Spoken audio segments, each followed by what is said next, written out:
आता isakal.com आहे देशातील नंबर 1 ची मराठी न्यूज वेबसाईट। प्रत्येक अपडेटसाठी isakal.com ला नक्की भेट द्या।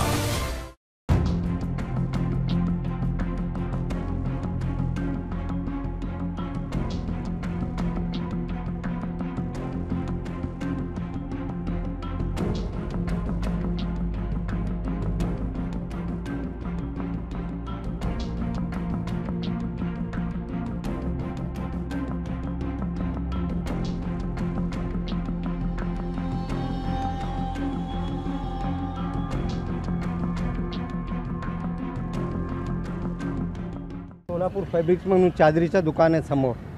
तर हे बॅग जे माझे दुकानासमोर 7 वाजेपासून ठेवलेला होता। तर मला वाटले की कोणाचा तरी असेल बॅग म्हणून, एवढा काय संशय घेतले नाही। मग 7:30 झाले तरी 8 झाले तरी 8:30 झाले तरी कोणी बॅग घ्यायला आले नाही। मग मला संशय आला। मग मी काय केले की 112 नंबरला फोन लावले। मग ते अगोदर मी चौकीला गेलो, चौकीला लॉक होता। तर 112ला कॉल केल्यावर 20 मिनिटातच गाडी इकडे आली। मग सर्व पोलीसवाले आले, त्यांनी सगळे बॅग चेक केले। ते डॉग स्पॉटचे बी लोक आले, त्यांनी पण चेक केले। परंतु त्याच्यात बॅगेमध्ये एक पाकिट पावडरचा निघाला। ते त्यांनी फोटो घेतले पोलिसांनी आणि ते पावडर ताब्यात घेतले आणि ते डॉग आले होते, डॉगला बी ते सुंगायला लावले।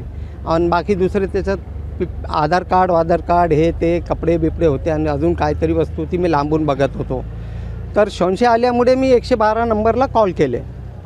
तर त्याच्यात आता काय निघाला, कपडे बिपडे जुने तर होते, अजून काय वस्तू निघाले ते पोलिसालाच माहिती। त्यांनी जवळ येऊ दिले नाही, लांबच थांबले। फोन केल्यावर 15-20 मिनिटात आले। गाडी आली, पहिली गाडी आली, मग नंतर दुसरी गाडी आली। मग त्यांनी लांबून बघून करून मग डॉग स्पॉटला बोलवले। बॅगमध्ये एक संशयास्पद फक्त एक पुडा निघाला, पावडर होता त्याच्यात। मला वाटतं ते त्या गांजा चरस CCTV आहे आमच्याकडे, परंतु आत त्याचं तोंड आत आहे। आमची दुकान शटर कव्हर करते। हे जे बॅग होता फुटपाथवर बाहेर साईडला होता। महाराष्ट्रातील सर्व बातम्यांचे विश्वासार्ह व्यासपीठ सकाळच्या सर्व सोशल मीडिया प्लॅटफॉर्मला लाईक, फॉलो आणि सबस्क्राईब करा। तसंच सर्व नोटिफिकेशनसाठी बेल आयकॉन प्रेस करायला विसरू नका।